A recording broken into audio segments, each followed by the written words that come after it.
Sahabat sekalian, saya ingin membahas hasil angket yang pernah saya kirimkan, saya share di eh, mahasiswa, teman-teman mahasiswa. Ini angket untuk mahasiswa yang sudah mengisi sampai hari ini. Sekarang hari Sabtu. Hari Sabtu tanggal berapa nih ya? Tanggal 26 Desember. Sabtu tanggal 26 Desember. Ini yang sudah mengisi ada 86 tanggapan. Ada yang menyampaikan ke saya, Pak, saya izin nggak ngisi karena sudah lulus. Saya bilang sebenarnya sih harus ngisi juga, tapi ya sudahlah. Karena sudah lulus, ya nanti saya tambahkan di teman-teman yang sudah lulus. Ini angket memang sengaja dikirim untuk sahabat-sahabat yang angkatan 2017-2018. Nah, bagaimana cara mengetahui angkatan? Saya ini angkatan 2017 apa 2018, Pak, misalnya gitu ya. Gini, karena masih ada yang tanya juga gitu.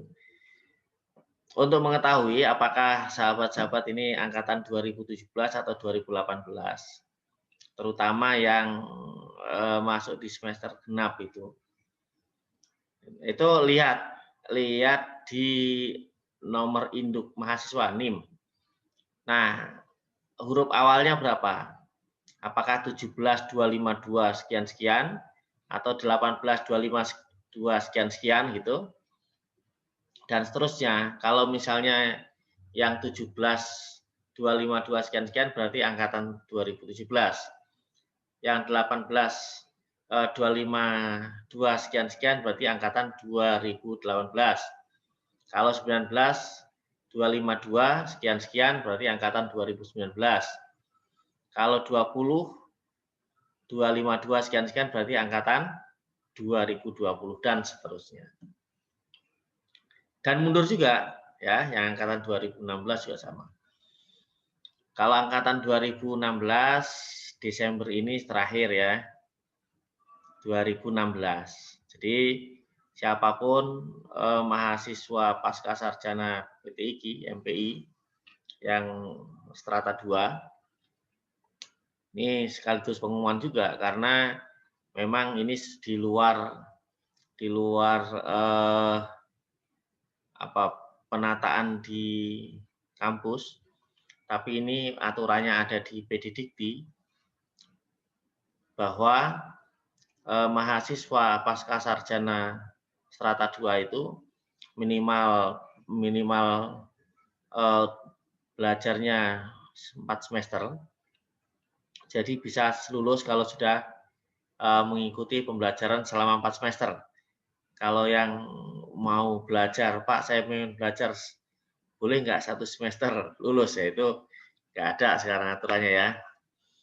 Nah, paling lama belajarnya itu 8 semester. Jadi kalau yang lewat dari 8 semester, ya secara otomatis sudah ter-DO ya, di drop out. Nah, ini mahasiswa yang 2016, nah sekarang ini di Desember akhir ini sudah berakhir. Jadi mereka yang lulus, yang ikuti ujian akhir di akhir Desember ini gelarnya PhD ya, PhD. Apa itu gelar PhD? Pas hampir DO, pas hampir drop out. Ya, kalau gelar mas sesuai dengan yang di aturan itu gelar kita gelar-gelar ya, PhD pas hampir DO. Nah, baik, saya akan menyampaikan hasil angket saya, tapi hasil ini saya mungkin tidak sampaikan dalam satu sesi ya, karena ini banyak sekali. Ini, saudara sekalian, ini hasilnya ada warna-warni. Ini kayak warna yang cek plagiarisme ya, warnanya banyak ya. Yang sudah mengikuti cek plagiarisme itu, wow, jadi tesis saya berwarna-warni gitu ya. Ya, ternyata untuk angkatan 2017-2018 itu yang sudah sampai tahapan seminar proposal banyak nih, ada 16,3%. Ya, mungkin yang selain 8 ini jumlahnya 86 ya. Mungkin yang selain 86 ini yang nggak ngisi mungkin sudah lulus kali ya. Nah, ini yang sisanya nih, sisanya. Nah, tahapan seminar proposal sudah dilalui itu ada 16,3%. Kemudian yang sampai tahapan bimbingan, nah ini kan warnanya hijau nih seminar proposal. Nah, bimbingan yang ungu ya. Yang sampai ungunya ungu tua, ungu. Kalau ini kan ungu agak muda. Ungu cerah. Yang sampai tahap bimbingan ini ada 15,1%. Yang sampai tahap komprelisan ini warnanya apa? Komprelisan. Nah ini, ya ini ada yang 14% nih. Ya, ini 14%. Yang sudah mengikuti ujian progres 1, ini yang hijau nih, 14%. Yang sudah persetujuan judul, jadi judulnya sudah disetujui oleh Kaprodi, tetapi belum ini tahapan kompre, apa ini, persetujuan judul. Nah, yang biru nih. Berarti ada 11,6%. Ada yang perbaikan ujian dan menunggu wisuda. Nah, perbaikan ujian. Nah, ini yang warna agak tua nih. Ya, apa ini kebalik. Tapi kalau saya hitung ukurannya yang ini. Jadi 10,5%. Ada yang sampai baru tahapan cek plagiarisme. Ya. Nah, ini ada di sini nih. Ya, berarti masih sedikit. Berarti di bawah 10%. Dan seterusnya. Nah, saudara-saudara sekalian, saya ingin masuk dalam pembahasan begini. Kemarin ada yang tanya, tahapan-tahapannya sesungguhnya apa gitu ya. Pertama, ini tahapan-tahapan saya ulang lagi karena ini masih dalam masa online. Ya. Ini perkuliahan kan masih online, daring. Termasuk pelayanan-pelayanan yang lain juga masih banyak yang dilakukan secara daring, online. Jadi silakan saudara-saudara, sahabat-sahabat ini, tahap pertama itu diskusi judul. Diskusi judul boleh dengan dosen siapapun. Sekali lagi saya sampaikan, diskusi judul itu boleh dengan dosen siapapun. Nah, kalau sudah didiskusikan dengan dosen, jadi nanti sampaikan saja ke saya, Pak, saya sudah diskusikan judul ini dengan dosen A misalnya. Saya mau mengajukan untuk tahap berikutnya. Apa tahap berikutnya? Tahap berikutnya itu tahapannya adalah ujian kompre. Nah, caranya untuk mengikuti ujian kompre ini kompre tulis ya. Jadi nanti begini. Nah, ini saya tulis email saya. Nih. Yang ini saja ya. Mana? @yahoo.com atau ahmadsunhaji@ptiki.ac.id. Nah, ini. Jadi tahapannya itu, teman-teman, lakukan ini dulu. Ya. Kalau sudah punya judul yang sudah didiskusikan dengan dosen siapapun, teman-teman kewajiban berikutnya adalah, ini saya tulis di atas biar nanti saya tulis ininya ya. Biar ini saya hapus nanti. Kewajiban berikutnya itu nanti ikut kompre, ya kompre. Nah, kompre ini caranya itu teman-teman nanti kirim berkas. Berkasnya apa? Berupa satu cover, ya covernya satu aja, nggak usah banyak-banyak ya.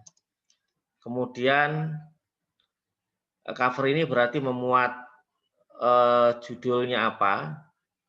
Ya, terus ya kayak seperti membuat cover tesis. Kalau yang belum pernah lihat cover tesis, cover proposal, kalau enggak cover teman-teman kan sering membuat makalah ya, cover makalah begitu, nggak apa-apa lah.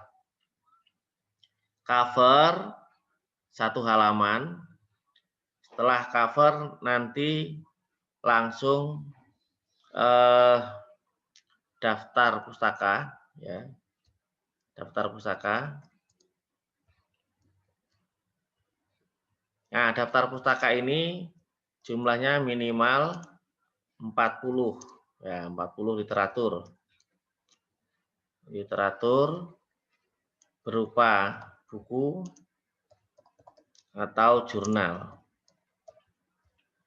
Yang 40 ini nanti 20 literatur fokus ke kajian-kajian ke PTIQ-an ya, ke keislaman, entah itu tafsir ya, ilmu-ilmu yang terkait tentunya ya, yang nanti akan digunakan. Yang 20 lagi fokus kepada judul yang ingin diangkat. Nah, setelah buat ini, buat outline. Nah, ini supaya teman-teman sudah bisa mengukur ya. Kenapa sih harus bikin outline? Supaya bisa mengukur apakah yang ingin ditulis itu kira-kira pembahasannya nanti sesuai apa enggak. Kira-kira saya mau mengarahkan kemana tulisan ini. Terus tulisan ini nanti kira-kira hasilnya apa. Itu outline itu penting ke situ. Jadi kalau buat outline itu harus lebih detail ya.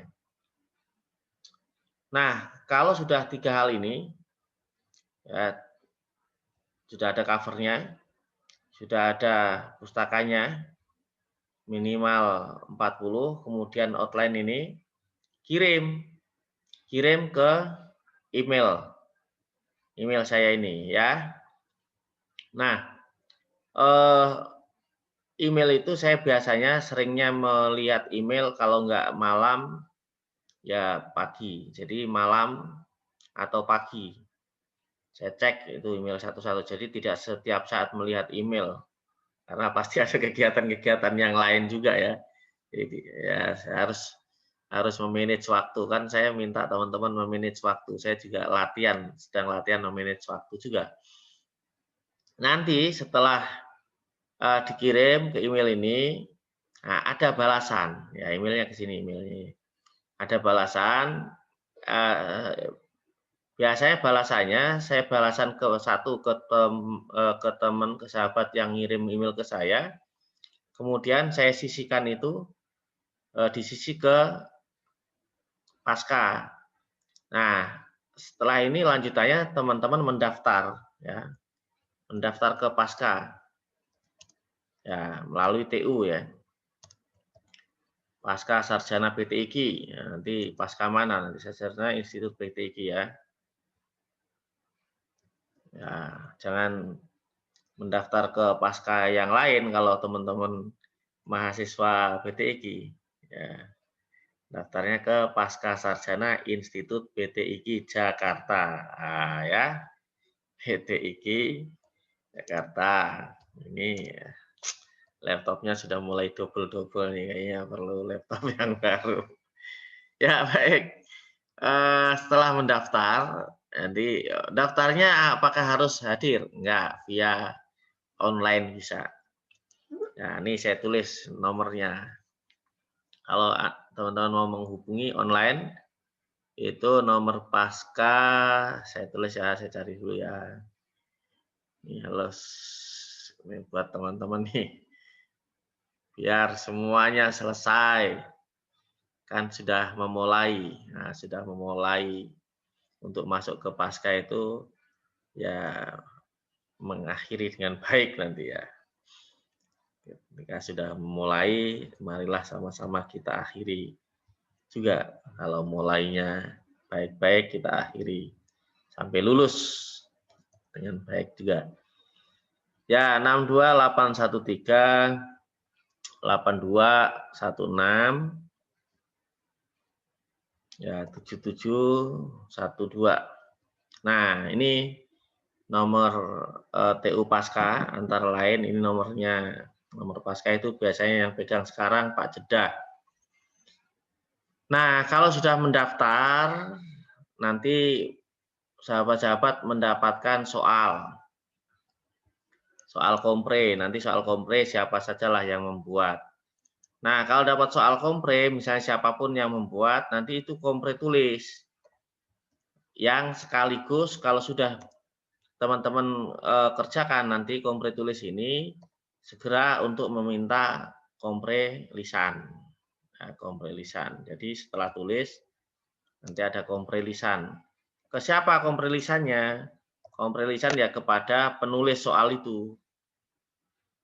Ya, lihat tuh di atas soal yang tertulis biasanya ada siapa yang membuat soal itu. Nah, bisa saya, bisa yang lain.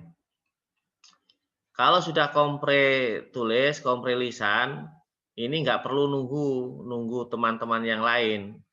Ya, sahabat boleh sendirian. Kompre tulis dan kompre lisan. Mengerjakannya enak, boleh nyontek. Dan ini harus nyontek kalau memang perlu literatur kan harus nyontek. Jadi nggak usah hafalan, nggak apa-apa, nggak usah menghafal satu buku atau dua buku. Ya setelah kompre tulis, kompre lisan, nanti teman-teman membuat ini proposal, proposal. Nah proposal ini nanti harus ACC Kaprodi. Ya, disinilah teman-teman tuh nanti apakah proposalnya yang teman-teman tulis setelah kompre tulis dan kompre lisan ini. Nah, sebenarnya proposal ini biasanya juga saya tidak banyak komen di sini. Ya, kecuali kalau teman-teman ingin saya memberikan komentar di sini supaya nanti sebelum seminar sudah matang misalnya, ya boleh-boleh saja. Tapi biasanya kalau yang enggak, ya saya ACC saja karena dugaan baik saya ketika kompre tulis dan kompre lisan ini, komprehensif tulis dan komprehensif lisan itu diskusinya sudah matang. Kan sudah ada diskusi di sini, terus ketika memilih judul itu sudah sama dosen, ketika kompre tulis dan kompre lisan ini juga sama dosen sudah. Nah, nanti setelah ACC proposal ini, nanti teman-teman mengikuti seminar proposal. Ya, seminar proposal itu, ketika seminar proposal inilah teman-teman harus menjelaskan secara detail rancangan penelitian. Penelitiannya nanti seperti apa, di mana, bagaimana, kapan, bagaimana cara mendapatkan datanya, dan lain sebagainya. Nah, di sini baru nanti apakah judul yang sudah dirancang itu perlu ada perbaikan, atau boleh lanjut, atau harus ganti. Di sini letaknya ya. Ini lanjut atau ganti judul itu di sini. Jadi kalau sudah lanjut atau ganti judul, nanti setelah ini jangan lanjut dan ganti-ganti judul lagi. Kalau misalnya ada dosen-dosen yang minta ganti judul, Pak, ini sudah disetujui di seminar proposal gitu. Karena ini apa namanya, forum yang resmi itu di sini. Ini adalah forum resmi proposal itu apa tulisan teman-teman itu bisa dilanjut atau tidak judulnya. Nah, kalau harus ganti judul, nah itu baru apa namanya, teman-teman diskusinya ke Kaprodi karena amanat dari seminar proposal itu nanti diskusinya kepada Kaprodi. Nah, kalau sudah diskusi sudah matang juga, jadi kalau diskusi itu begini, biasanya mahasiswa kalau sudah banyak baca itu tahu hal-hal yang memang sisi-sisi yang bisa diteliti. Kalau tidak, ikuti saja di sini apa arahan Kaprodi kalau misalnya diskusi, tapi jangan iya-iya juga, tetap diskusi, tapi kalau sudah matang, nah sudah matang itu nanti tanya juga ke misalnya ke Kaprodinya modelnya seperti apa, supaya sisi-sisi pengukuran itu lebih detail. Nah, bukan karena Kaprodinya pinter, tapi karena di sini perlu ada pengukuran yang jelas, teori yang jelas, landasan yang jelas, dan paling penting juga belum diteliti setidaknya di pasca PTIQ. Ya, nanti dilihat di penelitian-penelitian lain karena ada kaitannya.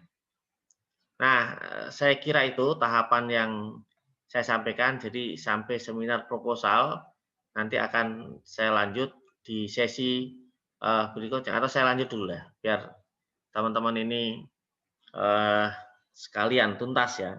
Kalau nggak tuntas nggak enak. Masih mikir apa lanjutannya ini nanti. Ya, baik. Setelah seminar proposal, kalau memang proposalnya ada perbaikan, perbaiki. Nah, di sini nanti perbaikan juga fokus. Ini nih saya mulai harus teliti dan tegas di sini. Teliti dan tegas itu harus di sini ya. Ukurannya teman-teman harus sesuai buku panduan. Nah, ini penting nih, sesuai buku panduan ini penting di sini.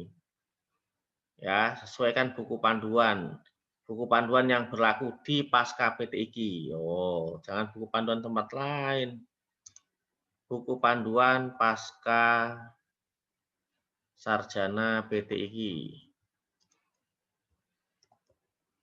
Pak, saya sudah sesuai dengan buku panduan, Pak. Buku panduan mana?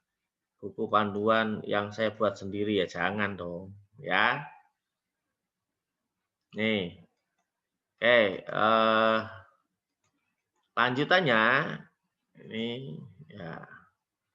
Saya lanjut sini setelah perbaikan. Lanjutannya apa? Jadi setelah perbaikan ini nanti baru ada penugasan pembimbing. Penugasan pembimbing. Nah, penugasan pembimbing ini dari kampus ya, dari kampus nanti ditugaskan. Kecuali kalau memang dosen yang ditugasi sudah nggak sanggup, boleh nanti. Itu kan penilaian kampus terhadap dosen ya. Jadi ada dosen-dosen yang ditugaskan. Boleh nggak Pak saya diskusi dengan dosen lain yang selain pembimbing? Ya boleh saja. Ya, tidak ada larangan untuk diskusi dengan dosen lain selain pembimbing. Tidak haram, tidak haram. Ya, jadi nggak usah khawatir. Kalau misalnya pengen diskusinya sama dosen A, ternyata dikasih pembimbing dosen B atau C, ya nggak apa-apa, diskusi aja dengan dosen yang A yang ingin teman-teman ajak diskusi. Tapi pembimbing ya diikuti nanti diterima sambil diskusi-diskusi. Setelah penugasan pembimbing, ini bimbingan. Nah, intens. Bimbingan itu yang intens. Ya, ikuti arahan pembimbing. tentunya dengan diskusi-diskusi, kan kita perlu kritis. Ya, perlu kritis. Kritis itu harus, tetapi yang disebut kritis itu ya mengkritisi apa yang ada dengan detail, baik dalam konteks persetujuan atau tidak persetujuan. Tapi jangan terlalu kaku juga, ya istilahnya saya maunya begini ya, enggak juga, mungkin pembimbing punya pertimbangan-pertimbangan lain. Nah, setelah penugasan pembimbing itu nanti teman-teman harus ikut ujian progres ya, ujian progres 1 ini bab 1 sampai bab 3. Kemudian progres 2 itu bab 4 sampai bab 5. Ya, ini nanti di sini setelah ini nanti cek plagiarisme. Nah, minta nilainya ya. Minta nilai plagiarisme. Minta nilai progresnya. Karena ini semua ada nilainya. Nah, nanti saya membahas khusus tentang cek plagiarisme. Kemudian ujian. Oh, minta tanda tangan lagi. Ya, tanda tangan pengesahan pembimbing dan kaprodi. Nah, ini ya. Di sini juga ada form bimbingan itu tolong diperhatikan, itu ada beberapa format itu minta tanda tangannya nanti. Kalau form bimbingan berarti minta tanda tangan pembimbing. Kalau form tahapan itu sesuai dengan siapa diskusinya, dengan siapa ujiannya. Nah, sesuai dengan itu, orang yang menguji, orang yang diajak diskusi, itulah yang kemudian membubuhkan tanda tangan di sana. Nah, setelah ini, sahabat-sahabat nanti daftar lagi, ya, daftar ujian tesis. Nah, baru ikut ujian tesis, baru tahap ujian tesis. Ini sampai sini. Nanti ada perbaikan-perbaikan lagi dan lain sebagainya. Tapi sebelum ini saya ulang, ini kan ada progres. Ini progres ini harus disetujui oleh pembimbing. Jadi sebelum teman-teman progres itu pembimbing harus setuju, tanda setujunya. Nah, berarti pembimbing membutuhkan paraf di tesis teman-teman ya. Saya kira ini tahapan-tahapannya, nanti akan saya lanjutkan di momen berikutnya. Terima kasih. Terus semangat ya. Salam persahabatan, sehat selalu, sukses ya.